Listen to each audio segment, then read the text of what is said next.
Hello, my name is Robert Hockenberry, and I am the director of Babes in Toyland for the Pittsburgh Savoy Arts, and also was lucky enough to have the opportunity to adapt the original show into our production.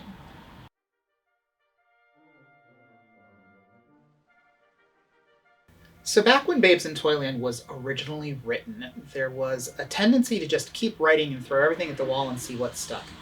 A lot of the people involved in writing Babes in Toyland had, in fact, done the first ever stage adaptation of The Wizard of Oz the year before, and they were pulling ideas. The scriptwriter was originally given free rein to do anything he wanted as long as there was an exploding volcano at the end of the second act. As the show progressed through rehearsals, different contractual demands of the actors who could demand, well, I'm only doing the show if I have a solo in Act 2, or I'm only doing the show if I have a comedy number in Act 3, went in. And when the show finally had its first public performance, it was 4.5 hours long. The first step in adapting Babes in Toyland was to see if it was even worth saving. Was there enough quality material here to go with, which led to listening to the original score. And it is a wealth of beautiful music. So I started looking at what was the show originally based on, because the original idea was to base it on a pantomime, a British pantomime from the medieval era called The Babes in the Wood, which is where the story of Alan and Jane, our main protagonists, come from, as well as a horror play from the 1700s about a puppeteer who summons demons. So I wanted to stay true to that because that was something that hadn't been done previously. Most adaptations of Babes in Toyland, and there are at least 8 movie versions I know of, always center it solely on the family friendly, and they sand all the edges off. You know, the original idea of someone summoning demons into puppets was completely abandoned after the original production. So I wanted to keep that. And in digging into these horror elements, I found there's a lot more connectivity between the characters when you start jettisoning the side stuff that was tossed on top of that. So in the original, there had been an elaborate, about 15-minute dialogue scene where the toymaker's servant, his apprentice actually, is setting up this elaborate dinner, and then he's eating parts of it while he sets it, and then people keep coming across the stage to eat parts of the dinner. And it was really only there because it was a comedy act that they saw and wanted to incorporate in the show.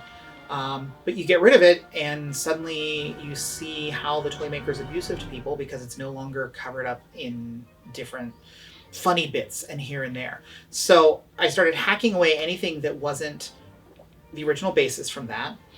And because so much of the music was accessible, I started thinking, all right, well, what sounds too classical, too elaborate for a younger audience to want to listen to it?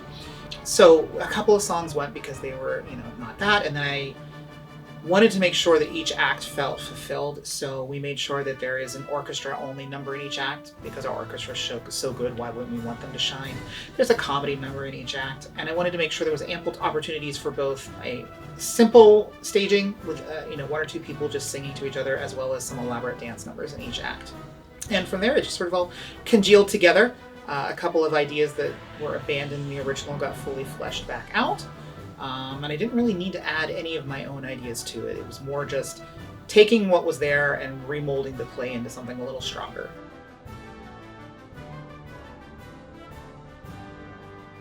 So when the show was originally written, Victor Herbert was actually the conductor of the Pittsburgh Symphony and was on tour in Europe with the symphony. So he didn't get to see that original Chicago production. He was just mailing stuff across the Atlantic, which, not quite as fast as it is these days. And after that disastrous 4.5-hour show, they just started chucking music for various reasons of, oh, this is long, or oh, that person can't sing this.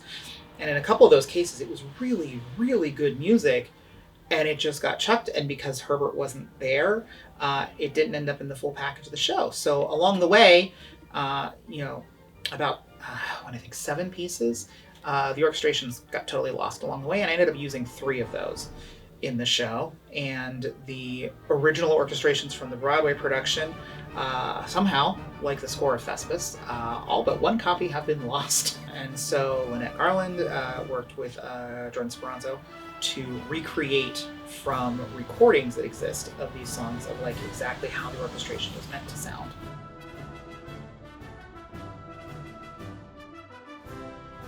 what inspired us at first to go into Babes in Toyland at all was the fact that there are so many versions out there, but you never hear of anyone really doing the stage version.